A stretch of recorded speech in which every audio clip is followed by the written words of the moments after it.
You said, okay, now go to sleep. It's like, yeah, of course it's not going to go to sleep, right?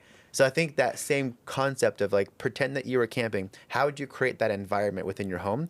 Like you said, start. What we do is once the sun goes down, try to take off all the overhead lights and just use lamps or use like low lighting. Yeah. And then, like you said, if you can, we switched out like in our bedroom to have red lights. We've got them too. Yeah, to just make sure we're just again. How do you bring down the temperature and then just take your body into the space where you're winding it down as if you were out in nature? I think if someone's listening to this, they're like, hey, I'm not going to go camping. I don't want my neighbors to think I'm weird by having my house glow red. I think a big takeaway is literally just removing the interference. Like, hey, stop watching TV, stop doom scrolling for, even 30 minutes before bed. You will be amazed at how well your energy is the next day and how well you sleep. It's just giving your brain a chance to calm down. So, and then, yes, there's way more you can do, but I'd start there. Here's a good question is, how can I assess if my nervous system is healthy if I can't feel or see anything? Or on the similar lines, like how do I know if something is happening in my body if I don't feel any different after an adjustment? Yeah, this is good. And I think this is one where the way I explain this to patients is the same way I would assess this in my own kids. Because when your kids are young, we don't have an x-ray, so we can't see what's going on structurally yet, right?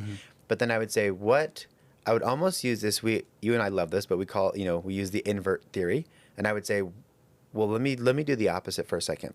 What would a very dysregulated nervous system look like? What would a not healthy nervous system look like? That would be someone very reactive. That would be someone who is, they're very tense, very sympathetic. They're very anxious. Their tone is very tight. I would look at all these, someone who has a very not healthy digestive system, because again, when you're in fight or flight, you're not digesting. Someone who's very high stress. And then I would say, okay, what is the opposite of all those things? Yeah. And that's what a healthy, regulated nervous system looks like. A kid who is not reactive. A kid who has a good, healthy bowel movements, good, healthy gut. A kid who is calm and present. A kid who is able to be focused. And that's even for I say kids, but I mean for adults. Yeah. How do I tell if my nervous system is regulated? Those same kind of patterns, right? We also can look at posture. We can look at more, functional things of my body. I know for me, I'm constantly looking at is my mobility good? Is my mind alert and well? Do I feel like my mind is heavy? Do I feel like my brain is slowly functioning? Like when you know what well feels like, then it becomes easy to know what unwell feels like, right? So it's not about feeling pain necessarily, but you are very in tune with how is my body functioning and what that function level should be.